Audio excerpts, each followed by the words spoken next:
প্রতিদিন প্রতিদিন খোলা থাকবে, ছুটির দিন বাদ দিলে, আর মঙ্গল বৃহস্পতি শনি। রাজপুর সোনারপুর পুরসভার 31 নম্বর ওয়ার্ডে অবশেষে চালু হলো এক নতুন সুস্বাস্থ্য কেন্দ্র। দীর্ঘদিন ধরে এই ওয়ার্ডে কোনো স্থায়ী স্বাস্থ্য পরিষেবা না থাকায় সমস্যায় পড়েছিলেন এলাকার সাধারণ মানুষ। প্রাথমিক চিকিৎসা থেকে শুরু করে টিকাকরণ সব পরিষেবার জন্যই তাদের ভরসা ছিল অন্য ওয়ার্ড বা দূরের স্বাস্থ্যকেন্দ্র। এবার সেই সমস্যার অবসান ঘটল। এই নতুন সুস্বাস্থ্য কেন্দ্রের নামকরণ করা হয়েছে বাংলার প্রথম মহিলা চিকিৎসক কাদম্বিনী গাঙ্গুলির নামে। তার প্রতি শ্রদ্ধা জানাতেই এই অনন্য উদ্যোগ। এই কেন্দ্র থেকে এলাকার মানুষ এখন থেকে পাবেন একগুচ্ছ স্বাস্থ্য পরিষেবা। সপ্তাহে 3 দিন বসবেন জেনারেল ফিজিশিয়ান এবং মেডিসিনের ডাক্তারবাবুরা। থাকছে বিনামূল্যে বিভিন্ন ধরনের ভ্যাকসিন দেওয়ার ব্যবস্থা। দেওয়া হবে প্রয়োজনীয় ওষুধ একেবারে বিনামূল্যে। স্বাস্থ্য পরীক্ষার অংশ হিসেবে থাকছে ইসিজি, রক্তচাপ মাপা ও নানান রকম রক্ত পরীক্ষার সুযোগ। সবই মিলবে সরকারি ছুটির দিন বাদে, প্রতিদিনই সকাল 10টা থেকে বিকেল 3টে পর্যন্ত। স্থানীয় কাউন্সিলর সুশান্ত দাস জানিয়েছেন, এই কেন্দ্র চালু হওয়ায় উপকৃত হবেন বিশেষ করে প্রবীণ নাগরিক এবং শিশুরা। এই স্বাস্থ্য কেন্দ্র শুধু একটি ভবন নয়, এটা হয়ে উঠবে এলাকার মানুষের স্বাস্থ্য রক্ষার নতুন ভরসা। রাজপুর সোনারপুর পুরসভা এই উদ্যোগের মাধ্যমে এক ধাপ এগোলো জনস্বাস্থ্যের দিক থেকে, আর মানুষের মুখে ফুটল স্বস্তির হাসি। এটা একটা সুস্বাস্থ্য কেন্দ্র।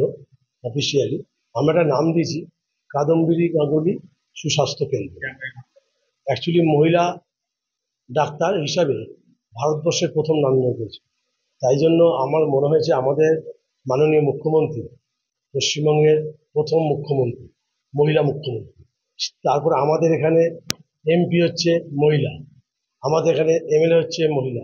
তো আমার মনে হয়েছে সেই জন্য আমি এই নামটা পছন্দ করি। এখানে সাধারণতভাবে ডাক্তার বসবে, আমাদের সপ্তাহে 3 দিন করে আপাতত বসবে, মঙ্গল বৃহস্পতি শনি।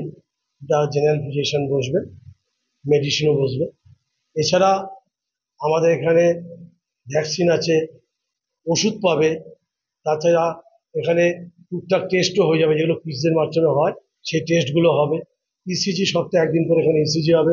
আমাদের ইচ্ছা আছে প্রতি 1-1.5 মাস অন্তর ফ্রি হেলথ চেক আপ কারোর সাথে টাই আপ করে আমরা এখানে এসে করাবো। কেন আমাদের এখানে খুব গরিব শ্রেণীর মানুষ বেশি, দিনে আনে দিন খায়। তা তাদের জন্য এই ভাবনা চিন্তা, যাতে এখানের সাধারণ মানুষ কিছু পরিষেবা পেতে পারে। আর্থিক অনটনের মধ্য থেকে যেভাবে জীবিকা নির্বাহ করে, সেই জায়গা থেকে হয়তো ঠিক মতন তারা ডাক্তার দেখায় না, রোগ ব্যাধি হলে পরে ওষুধের দোকানে গিয়ে বলে 1-2 ট্যাবলেট কিনে এনে খায়। তা সেই জায়গায় যাতে আমরা মানুষকে পরিষেবা দিতে পারি, এই লক্ষ্য রেখেই আমাদের করার উদ্দেশ্য। সকাল 10টা থেকে বিকেল 3টে পর্যন্ত, 3:30 পর্যন্ত থাকে। প্রতিদিন খোলা থাকবে, ছুটির দিন বাদ দিলে, আর মঙ্গল বৃহস্পতি শনি ডাক্তার বসবে। সুশান্ত দাস, রাজপুর সোনারপুর পৌরসভা 31 নম্বর।